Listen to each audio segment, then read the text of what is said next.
ఎవరు రాయగలరు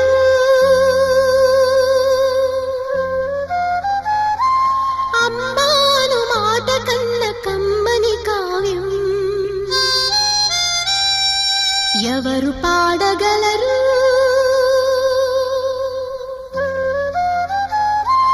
అమ్మ అనురాగం కన్న తీయని రాగం